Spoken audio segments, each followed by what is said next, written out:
价值观是和改革开放和我们一系列的这种变革的价值观非常一致。那么他对未来的种种的观察，也和我们这些年里面对未来的观察是一致。这就是为什么美国总统奥巴马要看这本书。奥巴马是明确的说他看了这本书，那不是他说的，这发生了一件有意思的事儿，就咱们的科幻世界杂志社出的这本书，有一天科幻世界杂志社就收到了一封来自奥巴马的邮件，就是说我已经看完了第一本，因为英文版第一本出了，我想看第二本。那么隔了好几个月，奥巴马就没有收到这个回信，然后就又问说怎么没给我呀？这时候编辑部说我没收到这信呢，不知道，我没听说呀。然后再问说你们说谁收到了？有人说我收到了，这我觉得那恶作剧那肯定是假的，但我都给他删了。就是不是恶作剧的，要赶快给他去看。他为什么要看？就是今天中美竞争其实背后的这个框架的设计是从奥巴马身上做的。他对外的时候，别人讲说你为什么要看这本书？他回答他说那个议会和总统老吵架，他说我最讨厌这个。他说与其说看他们吵架，我还不如看看外星球的事儿。胡扯，完全是胡扯。主要是为了通过这个作品了解中国人怎么看世界，这一代人怎么理解世界。所以如果从这个角度上，他确实可以从这里边发现很多新东西。就后来好多外国的学者就从里面说，他其实已经把这个中美后来的竞争、卡国的这些事儿都制止嘛，是不是制止一下把地球上的这个什么都停了，对吧？就卡国的嘛。然后下边怎么反制？全部。所以我提供一个新的角度来研究，就从作家的这种生活的阅历里边，然后你来看这个作品。那也可以看金庸这个作品，也可以看刚才讲的韩国青草叶，是吧？也可以看咱们潮汕的陈秋帆还有咱们现在住在深圳的王晋康，是吧？还有咱们这个腾讯的王弄，是吧？咱们的谭刚，什么这些，现在咱们深圳现在有不少作家，那么怎么能够看出他们作品？要考虑他生活的这个背后的这个变化。好，不多讲了有关这个《三体》，我在不同的书里面都讲，就这本书里面也有我对《三体》的，还有我刚才说我要出那本《无言论青少年科幻教育》里边有专门我对《三体》这些东西的介绍好，这个是还有《流浪地球》那刚才这个同学看《流浪地球》，这同学我特别高兴在哪儿？他不是只看了电影，还看了小说，小说跟电影几乎就没关系。他就是把要发生这件事儿拿来了，然后里边的内容和小说完全都不一样。那说如果让你选，你更推荐哪个？因为我跟郭帆和刘慈欣都是好朋友，但是我觉得我要推荐小说，因为小说是非常丰富的，把这个来龙去脉，把人类怎么考虑要离开太阳系，以及怎么离开太阳系，在这个过程一种惊心动魄的异常壮丽的这么一个过程表现出来。所以这个小说作品如果你没看过，我特别推荐你要看《流浪地球》。第二站电影的第二部跟小说更没关系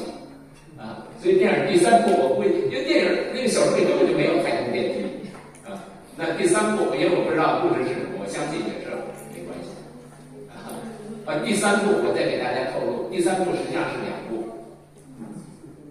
也就是一上一下，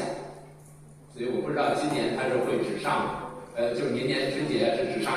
上还是他把上下都上我怀疑就是明年可能只上其中的一部然后还有一部再往后放好，那么有关这个我就讲太多了，因为我们的时间已经快到了。好，那么最后呢讲一点关于我自己就是说也关于我最近一些年我们所做的科研的一些追求就叫寻找科幻的中国轨道。这是一部我的这个小说，叫《中国轨道号》我上次来这儿讲就讲过我的中国轨道号。那么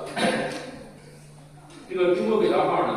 我觉得我们现在正进入一个全新的历史阶段，段伟就有自己特殊使命要从历史文化创新的这个现状，我们需要找到自己独立的轨道上想象力。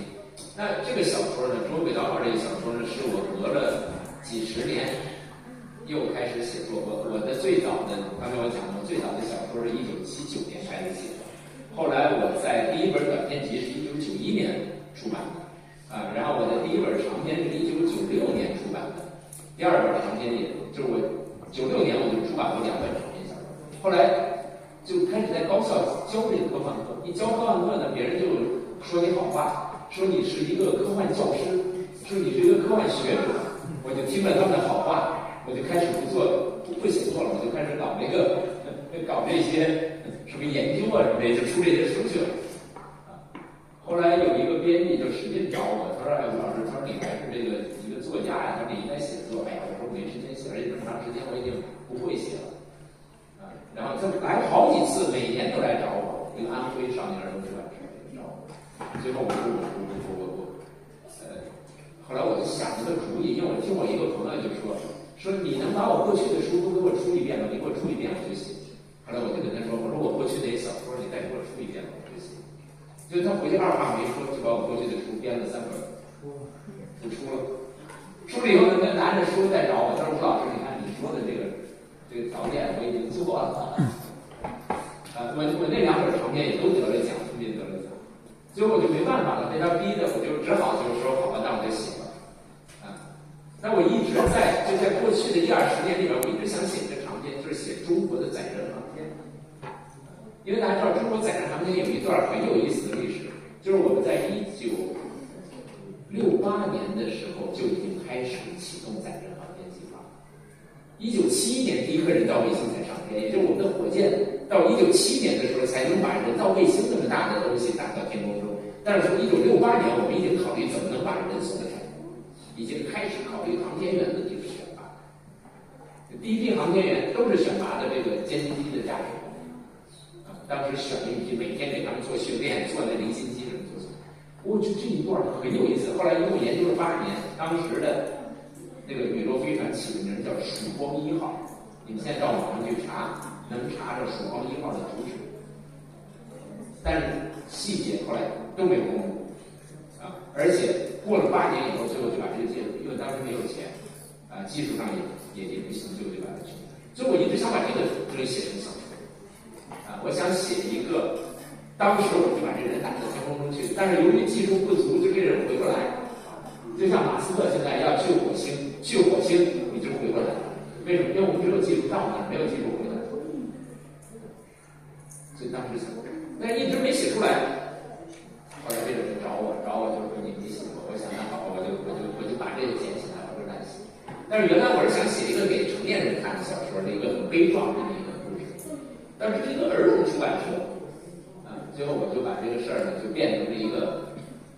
儿童的这个作品，就是写一帮空军部队的一帮孩子，他们的父母接了中国轨道号的研究的这个方案，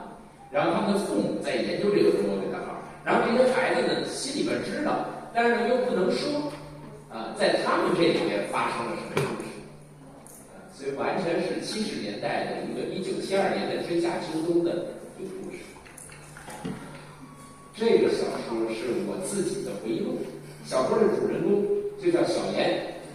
我是吴岩，所以就叫小严。有好多人问我说小严是不是你？我说小严就是我那么说你这个科幻，你这个到底这些事儿发生过没有？我可以告诉大家，这些事儿没有一件发生过。